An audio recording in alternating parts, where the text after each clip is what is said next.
Shoppers splashing out $11.8 billion online on Friday. That is up 9% on last year. Well, let's bring in Kate Hardcastle, retail analyst at Insight with Passion, joining us this morning. Morning, Kate.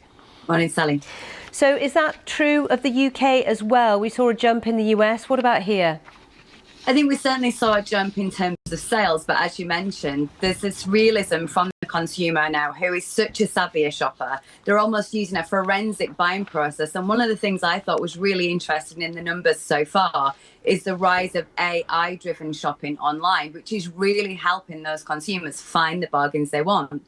So the retailers have got a headache in that they have to be in it to win it. Those sales might not come again. That's the reality of Black Friday, Cyber Monday, the whole month, as you explained.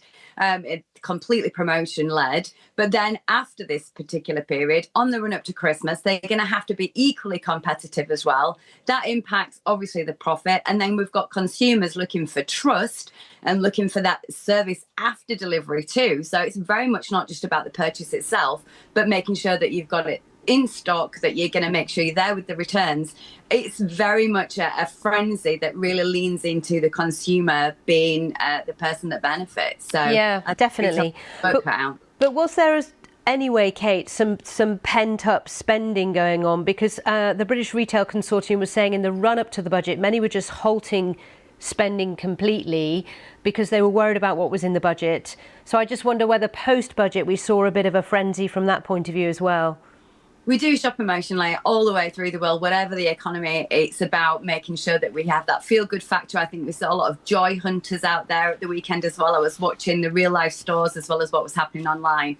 But I think the truth's got to be told. That is, end of the month, it seems easier. A lot of paydays out there. When it starts to get a bit bleaker, towards the middle of the month onwards, and certainly January onwards, that's when the retailers will feel the hit, because you might get the sale now. You're not necessarily going to get that pent-up demand going on and on and on into the new year. So I think we've got to be realistic that what we received in terms of sales today might not be something, therefore, that's there to be spent again. And what did you make of the budget? Because when it came to business rates, for very small independent shops, there was relief, wasn't there? That has to be noted. A little, but I think we've really got a situation where retail is having to invest in itself so much that consumers, if they're going into real life stores, want so much more experience now, that we've seen retailers had to go through a really big evolvement. And I think they're just looking for ever more support to keep those high streets all across the world live, but particularly here in the UK, where we're known for incredibly buoyant high streets. And this mix of sort of high street, small indies and independents and bigger brands as well. So I think to stay with real retail, we've got to make sure retailers have a pocket to spend.